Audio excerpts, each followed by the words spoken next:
Es un privilegio para mí poder seguir participando en la proclamación del Evangelio.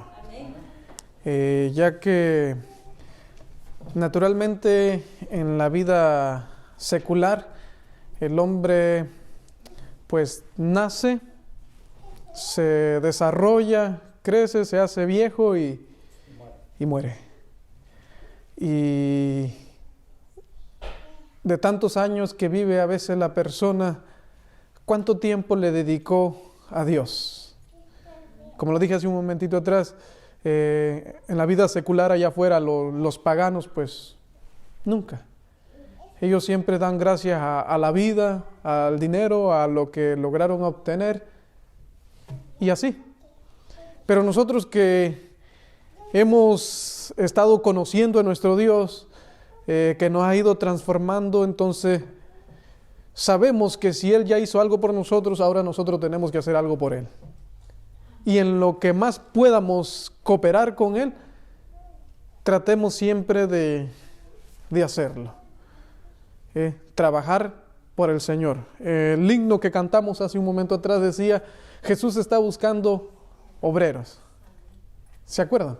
Sí, amén. Y incluso ese mismo himno terminó con una pregunta. ¿Quieres ser un obrero de valor? ¿Quieres ser un voluntario de Jesús? Entonces, la respuesta que tú vas a dar, pues depende totalmente de ti. Así es que, mis hermanos, feliz sábado, Dios le bendiga. Que la presencia de nuestro Dios se pueda sentir aquí con nosotros. Y como de costumbre, antes de abrir la Santísima Palabra de Dios, vamos a tener una palabra de oración. Yo lo voy a hacer aquí parado y ustedes si pueden arrodillarse, háganlo. Vamos a invocar el nombre de nuestro Dios. Dios Padre que estás en los cielos, alabado y glorificado sea tu santísimo nombre.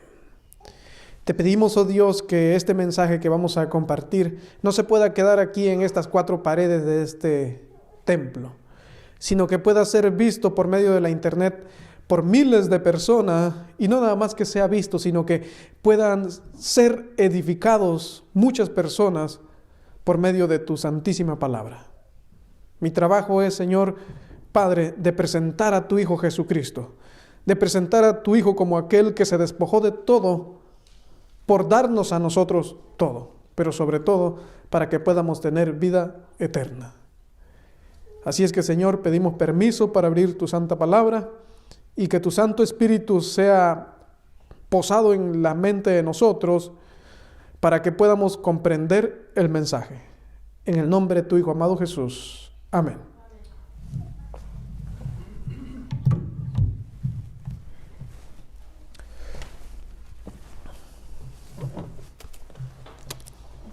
¿Se acuerdan de la lectura bíblica?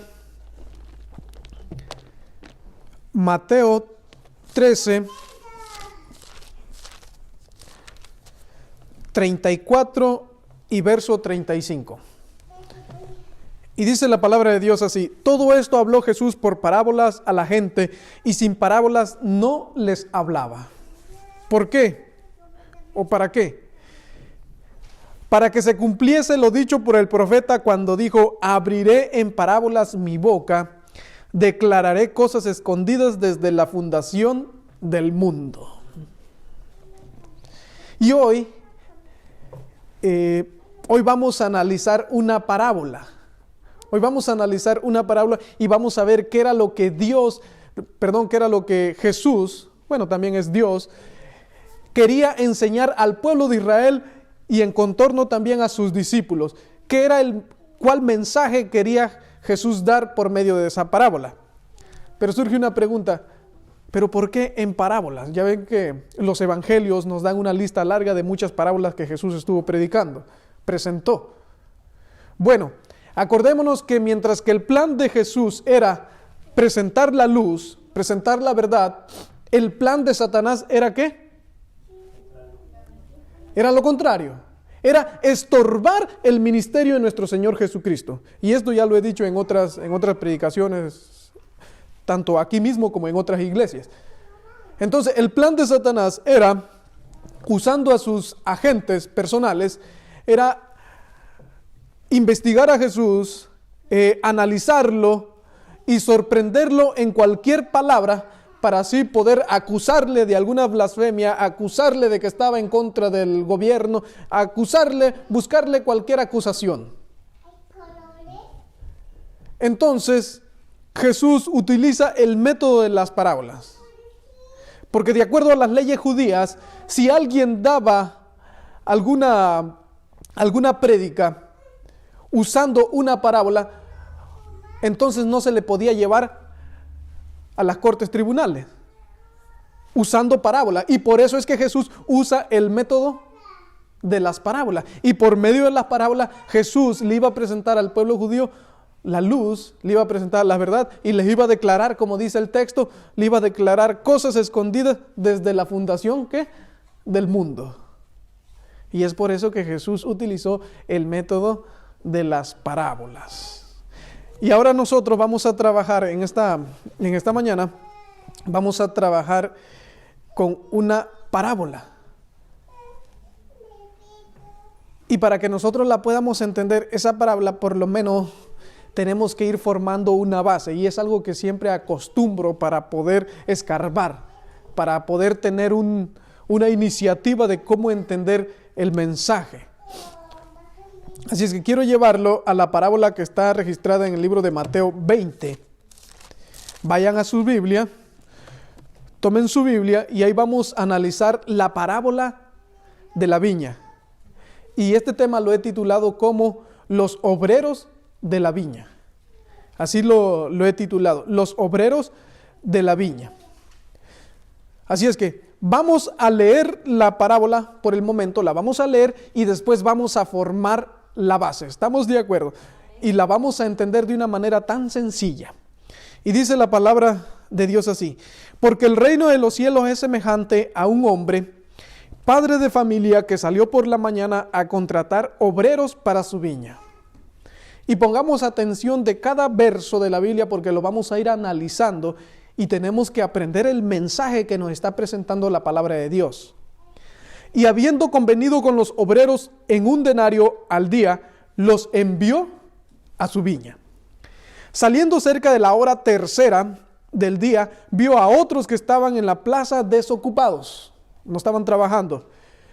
Y les dijo: id también vosotros a mi viña y os daré lo que sea justo. Y ellos fueron. Salió otra vez cerca de las horas sexta y novena e hizo lo mismo. Y saliendo cerca de la hora 11, halló a otros que estaban desocupados y les dijo: ¿por qué estáis desocupados aquí todo el día? Le dijeron: porque nadie nos ha contratado. Él les dijo: id también vosotros a la viña y recibiréis lo que sea justo. Cuando llegó la noche, el señor de la viña dijo a su mayordomo: llama a los obreros y págales el jornal, comenzando desde los últimos hasta los primeros. Y al venir los que habían ido cerca de la hora 11, recibieron cada uno 1 denario. Al venir también los primeros, pensaron que habían de recibir más, pero también ellos recibieron cada uno 1 denario. Y al recibirlo murmuraban contra el padre de familia diciendo: estos postreros han trabajado 1 sola hora y los has hecho iguales a nosotros, que hemos soportado la carga y el calor del día. Él respondiendo dijo a uno de ellos: amigo, no te hago agravio, ¿no conviniste conmigo en 1 denario? Toma lo que es tuyo y vete, pero quiero dar a este postrero como a ti. ¿No me es lícito hacer lo que quiero con lo mío? ¿O tienes tú envidia porque yo soy bueno? Así los primeros serán postreros y los postreros primeros, porque muchos son los llamados, mas pocos los escogidos. Es una de las parábolas que está un poquito más larguitas. Hay otras que tienen el tamaño de un versículo, pero esta casi tiene una hoja completa. Ahora, ya leímos la parábola. Ahora vamos a formar la base. Vamos a formar la base. ¿Qué quería Jesús enseñar por medio de esa parábola? ¿Qué era lo que Jesús quería que entendieran sus discípulos? ¿Se dan cuenta cómo ya vamos teniendo ahora una razón para escarbarla? ¿Cuál era el mensaje central de Jesús por medio de esa parábola? ¿Qué era lo que Jesús quería realmente que entendieran los discípulos por medio de esta parábola? ¿Aplica esta parábola para nosotros? Si aplica esta parábola para nosotros, ¿cuál es la enseñanza que nosotros debemos de tomar de esa parábola? Aquí en esta parábola, mis hermanos, nosotros vemos que los que fueron contratados en la mañana convinieron trabajar por un denario. Eso es lo que nos presenta la palabra de Dios, por un denario al día. Pero los que fueron contratados últimos solo se les prometió lo que fuera ¿qué? Justo. De paso, déjeme decirle que los que fueron contratados últimos, ellos, y es algo que debiéramos nosotros de aprender, ellos estaban muy contentos, estaban muy gozosos de que se les diera la oportunidad de trabajar, aunque sea una hora. Y esa hora ellos la trabajaron con emoción, con gozo, con alegría y con regocijo. Ese era el pensamiento de aquellos que fueron contratados a la última hora. Dijeron, nosotros también vamos a ser partícipes de la cosecha de ese gran hombre millonario. Yo quería entrar a sus viñedos y cortar de esas uvas, cosechar de esas uvas, por lo menos una hora, pero voy a trabajar en esa gran finca. Y esas personas que fueron contratados por una hora estaban contentos. Y le echaron todas las ganas que pudieron porque ellos querían ser partícipes de esa gran cosecha. Eso es lo que por lo menos nos presenta la palabra de Dios. ¿Sí lo ven ustedes así? Pero ¿qué pasó con los demás? ¿Qué pasó con los primeros? Los primeros, su interés de los primeros solamente era el dinero. Ellos, los primeros, fueron contratados y ellos fueron a trabajar pensando en la paga que se le iba a dar al final del día. Y para que entendamos un poquito más la parábola, se lo voy a decir de una manera resumida. Esta parábola era especialmente para los discípulos. ¿Por qué? ¿Se acuerdan de Pedro? Que Pedro siempre era el más adelantado para hablar. Cuando Pedro se adelantaba y acertaba, hasta los demás discípulos, sí, Pedro, estamos contigo, te apoyamos, estamos contigo. Pero cuando Pedro no acertaba, entonces sus demás compañeros como que se abrían y Pedro que siempre es adelantado para decir las cosas. En una ocasión se adelantó y dijo algo tan acertado que Jesús mismo lo felicitó y le dijo, porque no te lo ha revelado ¿qué? Ni sangre ni carne, sino ¿quién? Sino mi Padre. Pero una ocasión también dijo algo tan descabellado que Jesús le tuvo que decir, apártate de mí, ¿qué? Satanás. ¿Por qué? Porque Pedro siempre quería ser el primero en hablar. Acuérdense que el carácter de Pedro estaba siendo moldeado. Y Pedro era testigo de las promesas que Jesús había hecho. Y una de las consecuencias por lo cual Jesús comienza a predicar la parábola de la viña, de los obreros de la viña, era en razón a sus discípulos. Porque sus discípulos estaban comenzando a albergar un pensamiento como de que sí, vamos a predicar, vamos a trabajar con el maestro porque hay algo grandioso que nos espera. Y estaban dejando a un lado, estaban haciendo la prédica no tanto por amor, sino ahora lo estaban haciendo por las promesas que Jesús le había hecho. Por eso una ocasión Pedro dijo, pero nosotros lo hemos dejado todo por seguirte a ti. Pero a pesar de que había dejado todo por seguir al maestro, los pensamientos de él y de los demás discípulos ahora se estaban concentrando en una ciudad de oro que Jesús había prometido. Ahora se estaban concentrando en la vida eterna. Ahora se estaban concentrando en un reino que no iba a tener fin. Y ahora, ¿dónde estaban los pensamientos de los discípulos? Se estaban concentrando en todas esas cosas que Jesús le había prometido. Y por eso, por medio de esta parábola, como que resalta la pregunta: ¿realmente ustedes por qué me están siguiendo? ¿Por las promesas que les he hecho? ¿Me están siguiendo por el denario que les he prometido? ¿Por eso ustedes me están siguiendo? La pregunta de esta mañana sería: ¿nosotros por qué estamos siguiendo a Jesús? ¿También por todas esas promesas que Él nos ha hecho? ¿O realmente porque le amamos y queremos que las demás personas sean salvadas también? Porque amamos a los demás. Dios quisiera que nuestro pensamiento fuera de tal manera, porque amamos a nuestro Dios, porque entendemos el sacrificio que hizo nuestro Señor Jesucristo y porque también amamos a nuestros demás hermanos que están allá afuera. Y que nuestro interés sea que ellos sean salvados y no que porque nos va a dar la vida eterna. Voy a guardar los mandamientos del Señor, voy a hacer lo que me dice, porque si no me voy a perder de todas esas cosas. Y lastimosamente, en muchos de nuestros hermanos, ese es el pensamiento que cruza por su mente. Si no, me voy a perder de esa gran ciudad de oro que Él está preparando. Si no, no voy a vivir la vida eterna. Pues por medio de esta parábola, nuestro Señor Jesucristo nos dice: no trabajes por el denario, no trabajes por lo que te he prometido. Yo quiero que trabajes por amor. Ahora, vamos a seguir avanzando. Y Jesús le estaba enseñando a sus discípulos: si ustedes trabajen por mí, trabajen porque me aman. Si ustedes van a trabajar para mí, trabajen porque realmente están conmigo, están en el mismo camino donde yo voy caminando. No trabajen por el denario. Eso era lo que Jesús le estaba dando a entender a sus discípulos por medio de esta parábola. Ahora,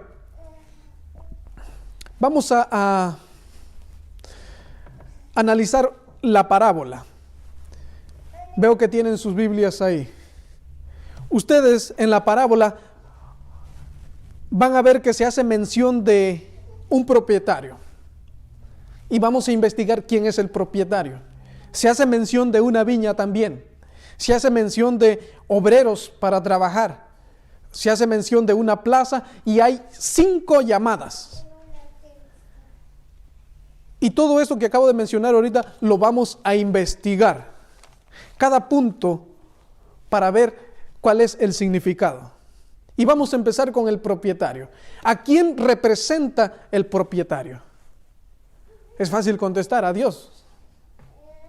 Pero ¿será que la palabra de Dios afirma eso? Bueno, estamos aquí y vamos a darle uso a la santa palabra de Dios y vamos a ver Salmo 24:1. Ustedes lo leen allá y yo le voy a dar lectura aquí.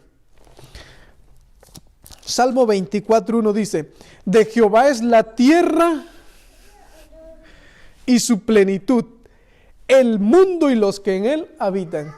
O sea, ¿qué cosa es de Dios? Pregunto. Todo. Ahora pregunto, ¿y será que nosotros le pertenecemos a Dios también? También. De Jehová es la tierra y su plenitud, el mundo y los que en él habitan. Tal vez algunos digan: mi Biblia dice diferente, es otra versión. De paso le digo que el juego de las versiones, eso es una táctica del diablo para obstruir y tergiversar la santísima palabra de Dios. Pero por donde quiera que le dé, el diablo pierde. Porque si su Biblia dice Padre, pues veamos qué es lo que dice Mateo 6:9. Vamos a la Biblia.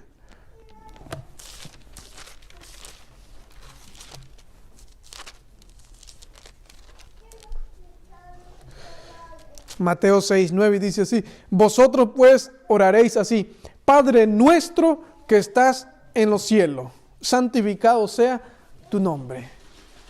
O sea que, si en vez de propietario, su Biblia registra a un padre de familia, ¿dónde está nuestro Padre? Está en los cielos, que es el mismo Dios que crió los cielos y la tierra y todo lo que en materia existe. Así es que por donde quiera que le dé Satanás, pierde. ¿Estamos de acuerdo? Ahora, ya vimos el primer punto, el propietario. El propietario representa a Dios, de acuerdo a los textos que hemos visto. Ahora, tenemos aquí obreros. ¿Quiénes son los obreros? Vamos a ver qué es lo que nos dice la palabra de Dios. Lucas 10, 1 y 2. Vamos a darle uso a la palabra. Y dice así. Lucas 10, 1 y 2. Después de estas cosas designó el Señor también a otros 70, a quienes envió de dos en dos delante de él a toda ciudad y lugar a donde él había de ir. Y les decía, pongamos atención a esto, la mies a la verdad es mucha, mas los obreros pocos. Por tanto, rogad al Señor de la mies que envíe obreros a su mies. Y si leemos el 3 dice, y he aquí yo os envío como corderos en medio de lobos. Así es que, ¿quiénes son los obreros? Los obreros, de acuerdo a la luz de la palabra de Dios, son aquellos que trabajan por el Señor.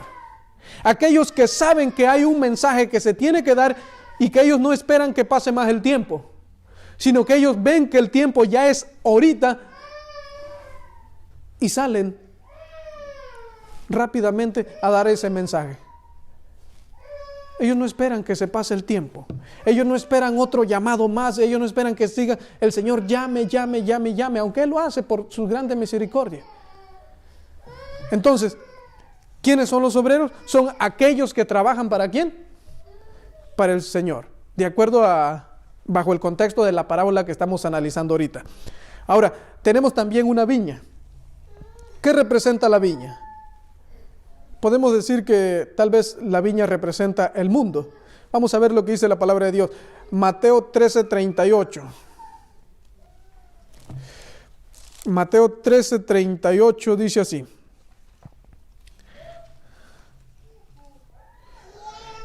El campo es el mundo, la buena semilla son los hijos del reino y la cizaña son los hijos del malo. Así es que la viña, que es el campo, entonces, ¿qué cosa es? De acuerdo a la palabra de Dios, es el mundo. Y Palabras de Vida del Gran Maestro en página 243, quiero hacer uso del espíritu de profecía. Vamos a ver qué es lo que nos afirma. Página 243.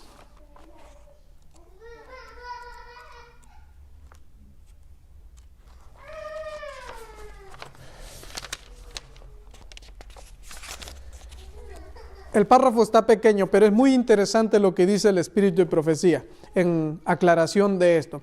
Dice aquí, Dios reclama toda la tierra como su viña. Está pequeño la oración de aquí, pero es una oración muy acertada. Dios reclama a toda la tierra, ¿como qué? Como su viña. Ahora, vamos con el cuarto punto. La plaza. ¿Qué representa la plaza? Yo puedo decir, ya bajo el contexto de todo lo que ya hemos estado observando, entonces la plaza puede representar a la iglesia donde se contratan a los obreros. Y es también ahí a donde se preparan a los obreros para que salgan ¿a qué? A predicar. Vamos a seguir usando el espíritu de profecía. En Testimonios para la Iglesia, tomo 5. Aquí lo tenemos. Pude haber traído una tableta con todas las citas ahí nada más y le doy un clic y me puede ir presentando.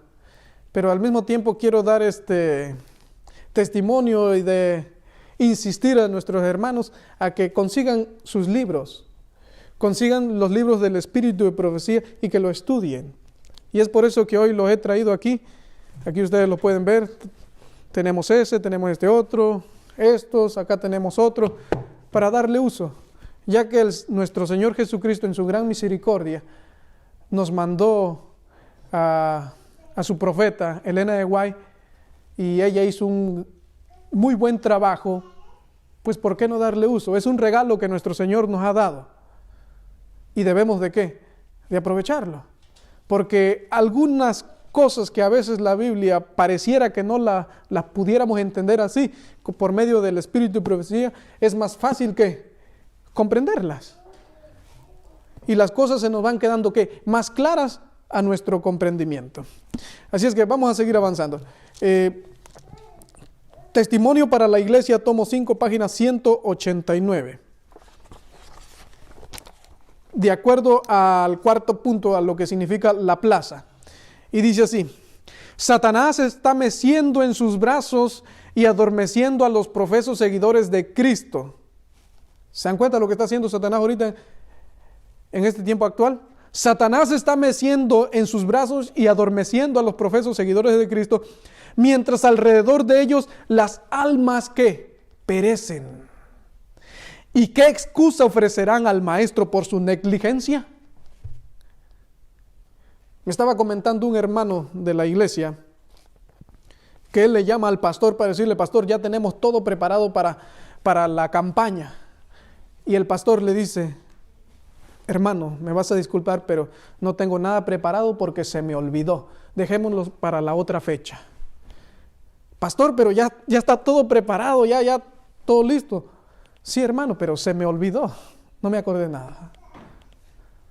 Podría decir o surgir la pregunta: ¿se le llamaría a eso negligencia?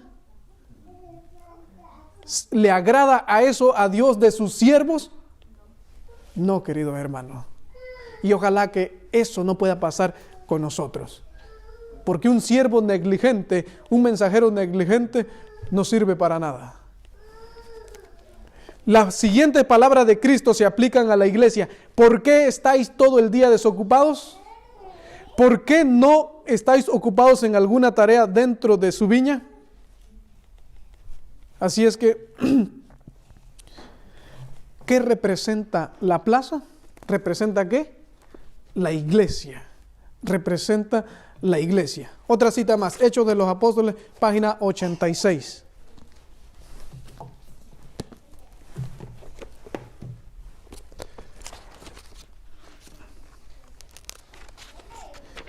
Y dice el Espíritu de Profecía, de acuerdo a lo que estamos analizando ahorita, el cuarto punto, que es la plaza, dice: Dios enviará a su viña a muchos que no han sido dedicados al ministerio por la imposición de las manos.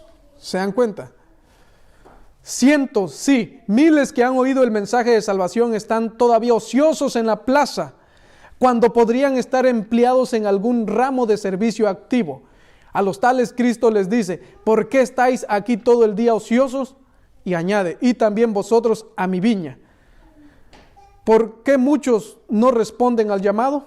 ¿Es porque se consideran excusados por el hecho de no predicar desde el púlpito? ¿Por qué muchos no van a predicar el mensaje? Si nosotros entendiéramos el sacrificio que nuestro Señor Jesucristo hizo en la cruz del Calvario, entonces nosotros haríamos lo que nos toca que hacer. Si nosotros reconociéramos a nuestro Señor Dios tal y como es, entonces nosotros hiciéramos lo que sabemos que tenemos que hacer. Ese día que presenté ese tema aquí, cuando los sabios de Oriente fueron a visitar a Jesús recién nacido, ellos fueron y actuaron de acuerdo a como ellos lo habían reconocido que era. Y si tú no tienes interés por predicar el Evangelio, no tienes interés por incluso vivir el Evangelio, es porque no reconoces a Dios quien realmente es. Sabes de Jesús, pero lo tomas de una manera liviana. Vamos a seguir avanzando porque el tiempo no se detiene. Ahora, nos queda el último punto y son las horas mencionadas en la parábola. Y también encontramos, 5 llamadas y vamos a verla uno por una.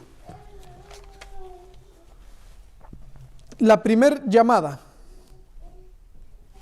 la vamos a analizar uno por uno. La primera llamada, Acuérdense que esta también es una parábola profética. Una parábola profética. ¿A quién llamó Jesús primero? ¿Sí me están siguiendo? ¿Sí están en Mateo 20? En Mateo 20. ¿A quién llamó Jesús primero? En el verso 1. Porque el reino de los cielos es semejante a un hombre, padre de familia, que salió por la mañana a contratar obreros para su viña. Primer llamado. ¿A quién llamó Jesús primero? ¿A quién llamó Dios primero? Deuteronomio 7, 6 al 8. Vamos a darle uso a la palabra de Dios.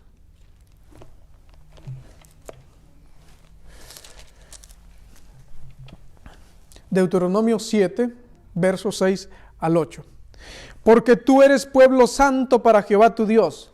Jehová tu Dios te ha escogido para hacerle un pueblo especial más que todos los pueblos que están sobre la tierra. No por ser vosotros más que todos los pueblos os ha querido Jehová y os ha escogido, pues vosotros erais el más insignificante de todos los pueblos. ¿A quiénes iban dirigidas estas palabras? Al pueblo de Israel. Al pueblo de Israel. Recién había salido de Egipto, de la esclavitud. Ahora, el primer llamado, ¿para quién fue, dijimos? Para el pueblo de Israel. En Oseas 11, 1 al 5, ahí lo podemos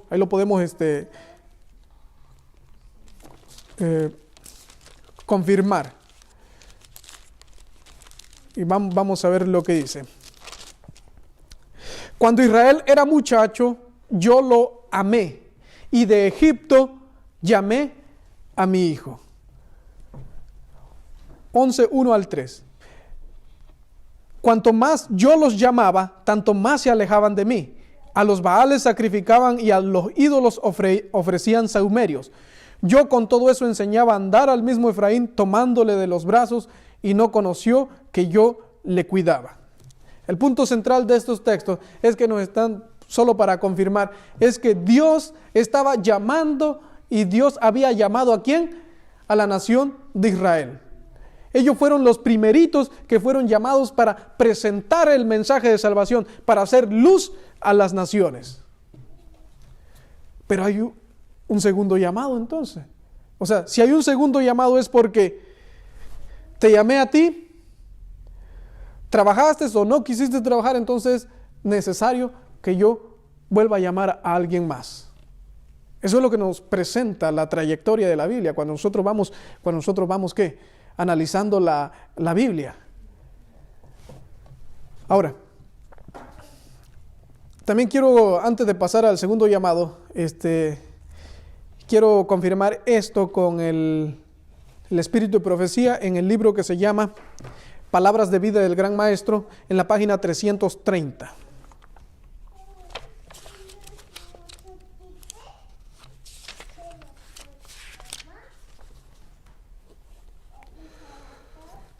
Y escuchen cómo dice el espíritu de profecía. Los judíos habían sido llamados primero a la viña del Señor. ¿Queda confirmado esto bien claro?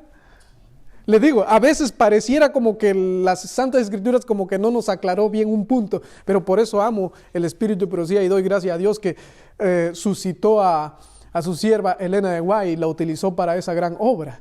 Dice, los judíos habían sido llamados primero a la viña del Señor, y por causa de eso eran orgullosos y justos en su propia opinión.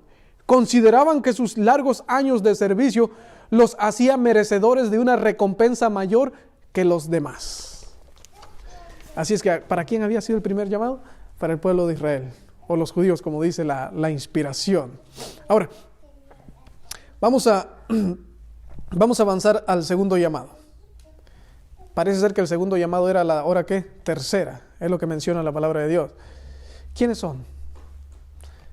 ¿Quiénes son esas personas que fueron llamadas por segunda vez?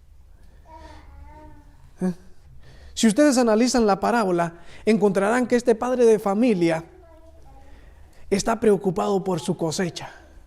Y créame que hasta me da sentimiento. Este propietario, este dueño de esa gran finca, está preocupado por su cosecha porque ve que ya sus uvas ya están ¿qué? Maduras. Y esos racimotes de uvas, si no son cosechados, ¿qué va a pasar con los racimos enteros de uva? Se van a podrir. Se van a podrir. Y este padre de familia está preocupado porque dice, yo necesito obreros, yo necesito gente que venga a trabajar aquí a mi finca, a mi viña, porque si no mi cosecha se va a ¿qué? Se va a perder. Se va a perder. Y es por eso que sale con desesperación a diversas horas a buscar ¿qué? Obreros. Hago una pregunta, queridos hermanos, y para aquellos que nos ven por medio de la internet. ¿Acaso no está pasando esto con el mundo? ¿Acaso el pecado no está trabajando en gran magnitud y las personas se están pudriendo espiritualmente? Se necesitan obreros. Se necesitan gente que esté dispuesta a olvidarse de sus intereses personales y que vaya y dé el mensaje de sanidad que aquellas personas necesitan. Podemos llegar a obtener todo, hablando materialmente, pero si no tenemos a Jesús, estamos perdidos. Y como lo dije al principio en la oración, mi trabajo es de presentar a Jesús. ¿Qué fue lo que hizo Jesús por nosotros, por ti, por mí? Él se despojó de todo cuanto tenía en el cielo y Él tomó el lugar tuyo y mío. Porque las Santas Escrituras dicen, y es una ley que se tiene que cumplir, el alma que pecare, esa morirá. Yo que soy padre también ahora, si mis hijos hicieran algo indebido y tuvieran que pagar esa gran condena, yo estaría dispuesto a decirle, yo pago lo que se le está poniendo a ellos. Tómeme a mí. Pues exactamente eso es lo que hizo nuestro Señor Jesucristo. Nosotros, de acuerdo a la ley, nosotros ya estábamos perdidos. Nosotros teníamos que morir. Pero nuestro Señor Jesucristo dijo, no, hay una salida, hay un escape para ellos, yo los amo mucho. Tómenme a mí. Yo voy a morir en esa cruz del Calvario. Yo voy a morir crucificado, atravesado con la lanza. Voy a ser abofeteado. Todo lo que me hagan, estoy dispuesto a soportarlo por amor a ellos. Y cuando nosotros comenzamos a comprender eso, entonces nuestra manera de vivir comienza ¿qué? A ser diferente. Ya no vamos a necesitar que nos estén llamando 2 y 3 veces, sino al primer llamado nosotros vamos a estar dispuestos como Isaías. ¿Cómo contestó Isaías? ¿Se acuerdan? Cuando Dios lo llamó, Isaías contestó y dijo, heme aquí, Señor, envíame a mí. No puso pretexto. Que así podamos ser nosotros y contestar, heme aquí, Señor, envíame a mí. Tú lo hiciste todo por mí, ahora es mi turno, a mí me toca trabajar. Yo también quiero trabajar para ti. Ahora, seguimos continuando. ¿Quiénes son los del segundo llamado? Y yo me atrevo a decir con seguridad, los discípulos y los primeros cristianos de aquella era. ¿Por qué? Porque Jesús vino a los judíos, pero ellos ¿qué? Los rechazaron. San Juan 1:11. Vamos a darle uso a la palabra de Dios. San Juan 1:11.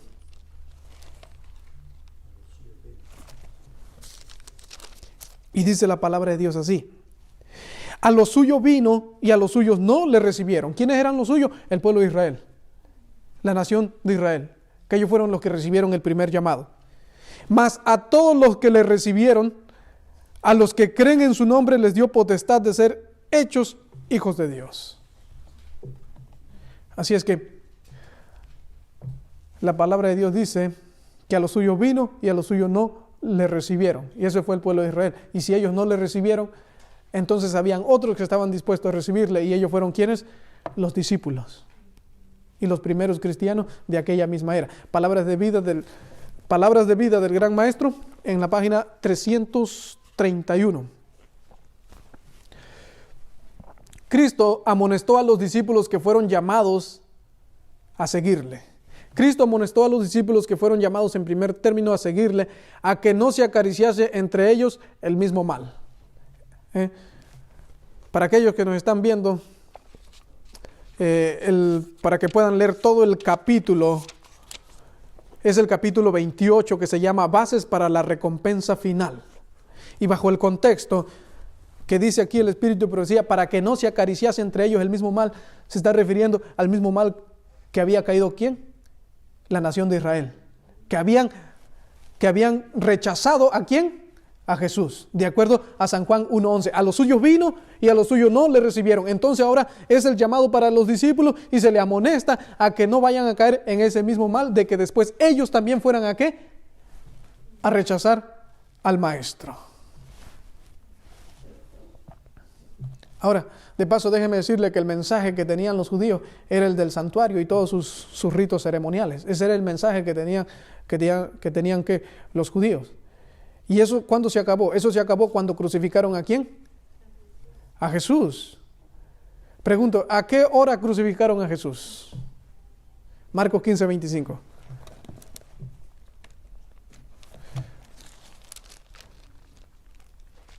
Marcos 15:25, y la palabra de Dios dice así. Era la hora tercera cuando le crucificaron. ¿Cómo dice su Biblia? Dice lo mismo. Dice, y era la hora tercera cuando le crucificaron. Justo en esa hora es el llamado para los discípulos. De acuerdo a Mateo, ¿qué? Mateo 20. Dice, y salió a la hora tercera a buscar más obreros. ¿Estamos de acuerdo ahí? Vamos avanzando. Ahora, y para los demás cristianos primero, Jesús confirma este llamado. ¿Y cuándo lo hace? Lo hace en el día del Pentecostés, cuando desciende el Espíritu Santo sobre ellos. Y voy a hacer una pregunta. Cuando el Espíritu Santo en el día del Pentecostés descendió sobre toda la nación de Israel, no. ¿Por qué? Porque ellos ya habían rechazado a Jesús. Ahora el llamado era para los discípulos y para los primeros cristianos que estaban trabajando junto con los discípulos. Y a ellos fue sobre quienes posó el Espíritu Santo. ¿Y a qué hora era? Hechos 2, 14 y 15. Vamos a ver qué nos dice la palabra de Dios.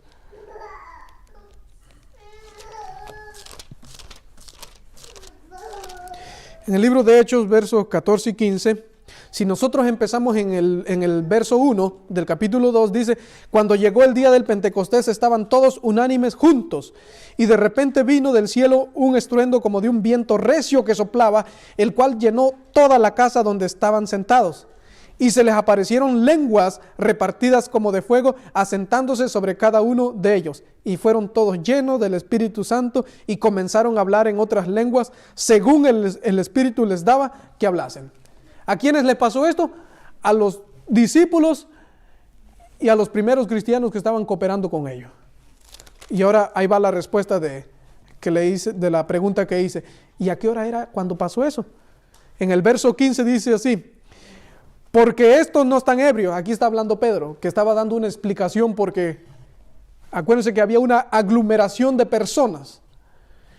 Y ellos, las otras personas que habían venido para concentrarse ahí en Jerusalén, decían, oye, pero ¿qué pasa con ellos? Nos están hablando en nuestro propio idioma y no es su idioma ese que está hablando. Y unos decían, no, es que ya están borrachos, están ebrios. Y por eso es que Pedro toma la palabra y dice, porque estos no están ebrios, como vosotros suponéis, puesto que es ¿qué? La hora tercera del día. ¿Estamos de acuerdo con lo que dice la palabra de Dios? ¿Y a qué hora salió el padre de familia a buscar obreros? A la hora tercera. Y de forma relámpago le digo que el mensaje de los apóstoles era el de un Cristo crucificado, muerto y resucitado, que trae salvación para todo aquel que cree y se arrepiente.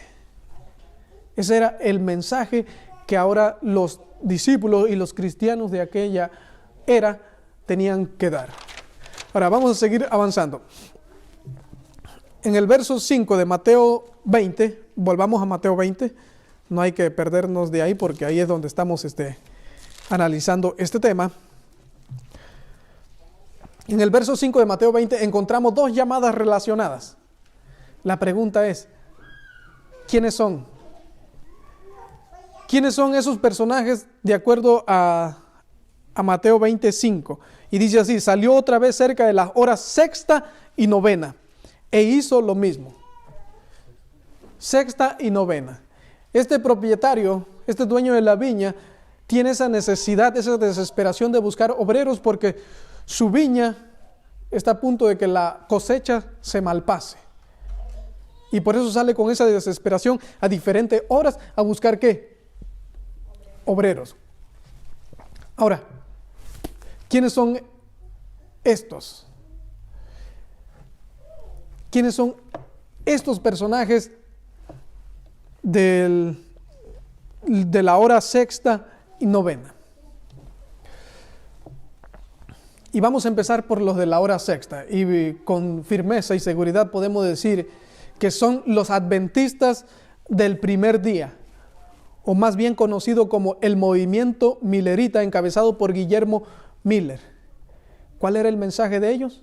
La segunda venida de Cristo. Los que fueron llamados en la hora sexta fueron todas las iglesias protestantes encabezadas por Guillermo Miller. Y el mensaje que se tenía en aquel entonces era de que Cristo venía pronto. Era el mensaje que se escuchó mucho de que Cristo venía, ¿en qué año? En 1844. En el libro de Primeros Escritos, quiero confirmar esto que estoy hablando aquí. Vamos, pueden ustedes apuntarlo. Primeros Escritos, página 278. Aquí lo tenemos. Primeros Escritos. Tal vez se pueda decir, bueno, ¿y de dónde saca esa conclusión? ¿Cómo concluyó a llegar ahí? ¿Cómo es de que llegó ahí? No, mis hermanos, tenemos mucha luz. El problema que, como le decía en otro tema, no nos gusta estudiar. Jesús dijo, el que toca, se le abre ¿qué? La puerta. El que busca, halla. Y a veces nosotros no tenemos información porque no tocamos, no buscamos. Primeros Escritos, página 278.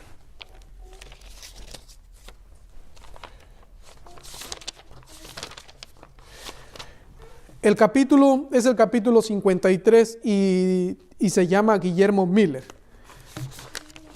Y dice así: Dios lo llamaba para que abandonara su granja, como había llamado a Eliseo para que dejara los bueyes y el campo de labranza, para que siguiera a Elías. Sigue diciendo, tembloroso empezó William Miller a declarar ante la gente los misterios del reino de Dios, conduciendo a sus oyentes por medio de las profecías del segundo advenimiento de Cristo. Se iba fortaleciendo con cada esfuerzo. Así como Juan el Bautista anunció su primer advenimiento de Jesús y preparó el camino para su venida, también William Miller, o conocido como para nosotros los de habla hispana, como Guillermo Miller, y los que se le unieron, proclamaron al mundo la inminencia del segundo advenimiento del Hijo de Dios. Y por más información nosotros encontramos que eran ¿qué? Las iglesias protestantes o reformadas que se habían unido al mensaje que estaba siendo encabezado por Guillermo Miller. Ahora, ¿vino Jesús en el año 1844, pregunto? Bien, lo tenemos por sabido. No, no vino. ¿Qué fue lo que pasó? Se le conoce a eso como ¿qué? Como el gran chasco. Y pregunto, ¿había sido profetizado esto? Claro que sí. Apocalipsis 10:10. Vamos a la Biblia. Me gusta darle uso a la palabra de Dios. Apocalipsis 10:10. Entonces tomé el librito de la mano del ángel y lo comí, escribió Juan el Revelador. Y era dulce en mi boca como la miel, pero cuando lo hube comido, amargó mi vientre. ¿Saben lo que significa esto, mi hermano? Esto significa que cuando esas personas del llamado de la hora sexto, el librito, la palabra de Dios, y lo comen, significa que lo estudiaron, aceptaron lo que ellos estaban leyendo, estaban viendo con sus propios ojos, y ellos aceptaron y comprendieron que Jesús iba a venir en tal fecha mencionada. Pero Jesús no vino, y por eso la profecía dice, y después Dice, pero cuando lo hube comido, amargó mi vientre. ¿Qué significa eso? Que hubo llanto, hubo amargura, no hubo felicidad, ¿verdad? No hubo alegría, no hubo regocijo. ¿Por qué? El regocijo, la alegría, todo eso se hubiera experimentado si Cristo hubiera venido, pero como Cristo no vino, entonces hubo ¿qué? Amargura. Por eso dice, y después de que lo comí, amargó mi vientre. Eso es lo que por lo menos está presentando la palabra de Dios. Y todo eso pasó con aquellos que esperaban a Dios. Todo eso, todas esas personas del llamado de la hora sexta, fue lo que experimentaron. Ahora, aquí viene el llamado para la hora novena. ¿Quiénes son ellos? Son los adventistas del séptimo día que comienzan a guardar el sábado y a comprender mejor las profecías. ¿Y quién estaba ahí? Elena de White, la profeta del Señor. ¿Cómo podemos nosotros explicar eso? Bueno, ¿qué dice Apocalipsis ahora 10:11? Ya analizamos Apocalipsis 10:10. Ahora vamos a ver qué nos dice la palabra de Dios 10:11. Y él me dijo, es necesario que profetices otra vez sobre muchos pueblos, naciones, lenguas y reyes. Teológicamente, mis hermanos, si nosotros hacemos un estudio profundo, aparece en la historia un profeta después de la muerte de Juan el Revelador. Antes de que se llegue el año 1844, aparece un profeta. Hay registro de un profeta de Dios. Y esto no lo vemos si hasta el año 1844 que Dios levantó a Elena de White. Y dice aquí el texto de Apocalipsis, y él me dijo, es necesario que profetices otra vez. Primero viene el sufrimiento, el gran chasco, y después de que pase el gran chasco, de acuerdo a la luz de Apocalipsis 10:10, ahora viene el espíritu de profecía en Apocalipsis 10:11. Y él me dijo, es necesario que profetices otra vez sobre muchos pueblos, naciones, lenguas y reyes. Ahora pregunto, ¿el mensaje adventista que Dios dio a su sierva Elena de White solo se quedó con los de habla inglesa? ¿Verdad que no? No tengo un número exacto, pero sí puedo afirmar que sus escritos de ella es conocido por lo menos en 50 idiomas. O no sé si uno de ustedes me corrige, pero se ha conocido en más de 50 idiomas. Y ha llegado a muchos lugares los escritos de ella. Porque la palabra de Dios se tiene que cumplir. Y es necesario que profetices otra vez sobre muchos pueblos, naciones, lenguas y reyes. Ahora, vamos a seguir avanzando. Así como la parábola de la llamada, así como en la parábola, el llamado de la hora sexta y de la hora novena están relacionados, así estuvo relacionado el movimiento milerita con el movimiento adventista o el surgimiento de la iglesia adventista. Tal vez alguien puede decir, pero ¿acaso no están incluidos en la profecía los reformadores como los valdenses, los albigenses, Juan Wycliffe, Jerónimo, Juan Hus? ¿Quiénes más? Tenemos a Lutero, Melantón, Calvino, Zwinglio. Tenemos nosotros por lo menos todo ese historial en el libro que se llama El conflicto de los siglos, y ahí nos habla de los reformadores. Pero nunca vamos a encontrar, mis hermanos, en la historia, nunca vamos a encontrar algo tan relacionado, dos eventos tan relacionados como el que tenemos con el movimiento milerita, como seguido por el movimiento adventista del séptimo día. Sí, ellos trajeron muy buenos mensajes de la justificación por la fe, trajeron mensajes de reforma, se comenzó a abrir una gran brecha en la iglesia católica por medio de esos mensajes que trajeron esos reformadores, pero nunca vamos a encontrar dos grandes movimientos tan relacionados como lo fue el que le acabo de decir. El movimiento milerita con el surgimiento de la iglesia adventista del séptimo día. Y ellos son los representantes del llamado de la hora sexta y novena. Ahora, vamos a seguir avanzando. Parece ser que gracias a Dios vamos bien hasta aquí. Pero tenemos ahora los obreros de la hora undécima. ¿Quiénes son ellos? ¿Qué pasará en la hora undécima? Evento de los últimos días, página 154.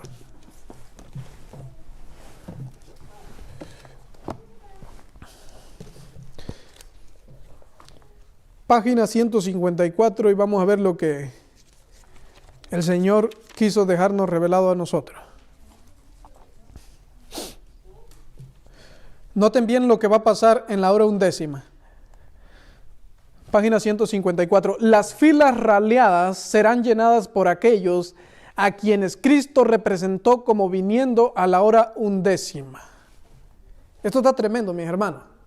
Porque si aquí está haciendo mención de que va a haber filas raleadas, y eso ya lo podemos ver ahorita, mira cuántas bancas están vacías. Pues todas estas bancas van a ser llenas por personas, pero no van a ser personas ociosas. No van a ser personas que vinieron a la iglesia porque no tenían otra cosa que hacer. No.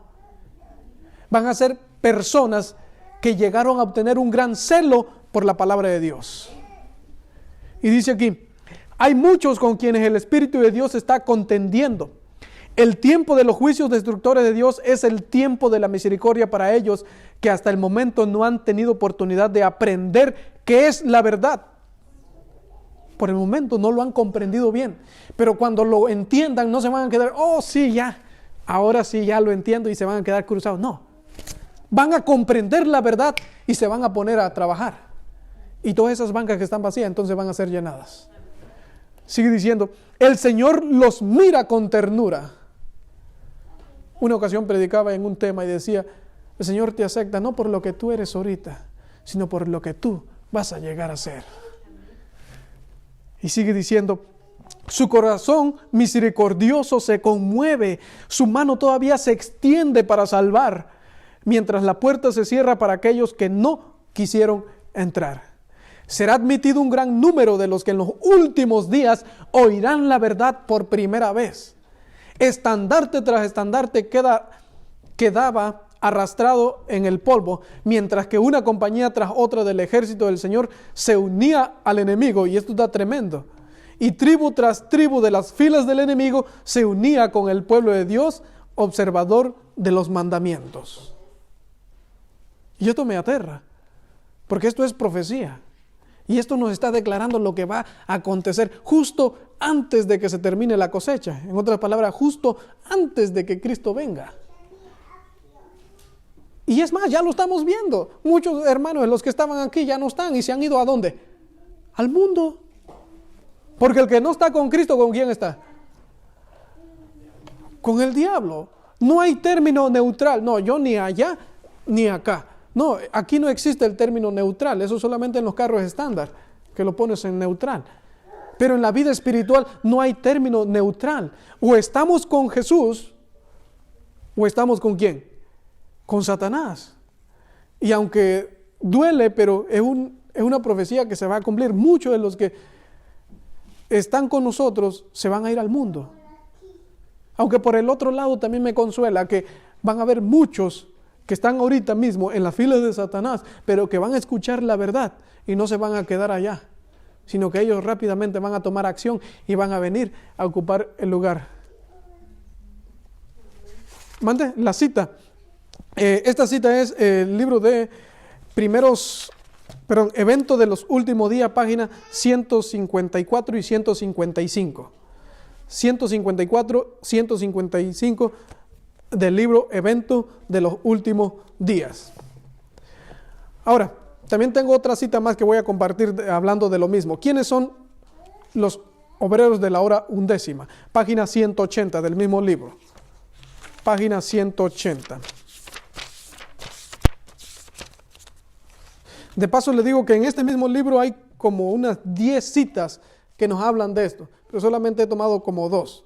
Los otros textos los vamos a ver en otros libros. Página 180. Dice, en la hora 11 habrá miles que encontrarán y reconocerán la verdad. Eso ya va a ser justo antes de que venga nuestro Señor Jesucristo. Estas conversiones a la verdad se realizarán con una rapidez que sorprenderá a la iglesia y únicamente el nombre de Dios será glorificado. No van a unirse al pueblo de Dios para venir a contar chistes en el púlpito. No van a venir a unirse al pueblo de Dios solo para decirte, tú mereces vivir bien.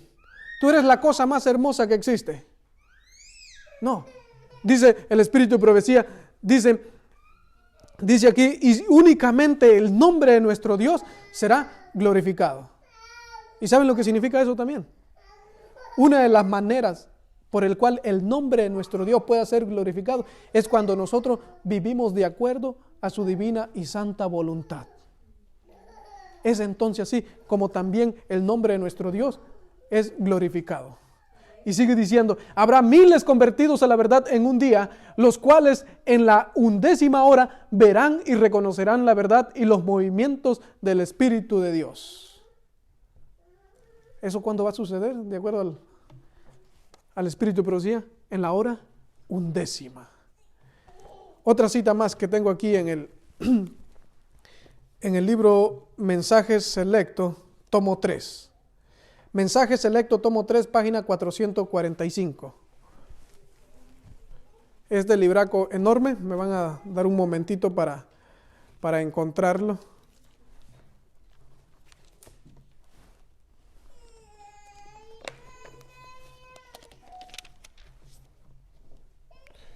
Y dice así, y esto me gusta mucho. La Biblia será abierta de casa en casa. Qué hermoso, ¿verdad? La Biblia será abierta de casa en casa. Si esto está por suceder, eso significa que antes no había pasado eso. Y dice, pues hombres y mujeres hallarán acceso a esos hogares. Las mentes se abrirán para recibir la palabra de Dios. Y cuando venga la crisis, muchos estarán preparados para hacer las debidas decisiones, aún frente a formidables dificultades que se producirán por los milagros engañosos de Satanás. Aunque estos, hablando de los nuevos conversos, confesarán la verdad y llegarán a ser obreros de Cristo en la hora 11, recibirán igual pago que aquellos que han trabajado todo el día. Ahora, lo mismo que se le prometió por decirlo así, a los discípulos, es lo mismo que se nos promete a nosotros. Y lo mismo que se nos promete a nosotros, es lo mismo que se le promete a aquellos que se van a unir en la hora 11. Y voy a terminar con esto, que lo dije desde hace un principio. A los de la hora 11 se le da la misma paga que a los primeros, porque a los de la hora 11 su propósito, su interés era de ser parte de esa gran cosecha. En otra palabra, el único interés que van a tener aquellos obreros de la hora 11 va a ser el amor por Cristo y el amor por la salvación de las almas. ¿Cuál es tu interés? ¿Estás aquí y has tomado una decisión de predicar el Evangelio solo porque Dios te ha prometido una casa de oro? ¿Solo porque Cristo te ha prometido vida eterna? ¿Solo porque se nos ha prometido un reino que nunca va a tener final? ¿Solo porque vas a vivir una vida sin dolores? Por eso es que estás aquí. Dios quiera y que no estemos aquí por eso, sino estemos aquí porque somos un grupo de personas que reconocemos bien quién es nuestro Dios. Estamos aquí porque reconocemos bien que hay una obra que debe hacerse y que se debe de hacer por amor. Estamos aquí porque también nos estamos preparando para salir prestos y dar el mensaje a aquellos que no conocen de Jesús. Estamos aquí porque estamos tomando maestría de cómo presentar a nuestro Señor Jesús ante el mundo. Si ese es tu interés, vas a ser igualado aquellos que fueron contratados desde el principio. Que la gracia de nuestro Señor Jesucristo sea sobre cada uno de vosotros. Amén.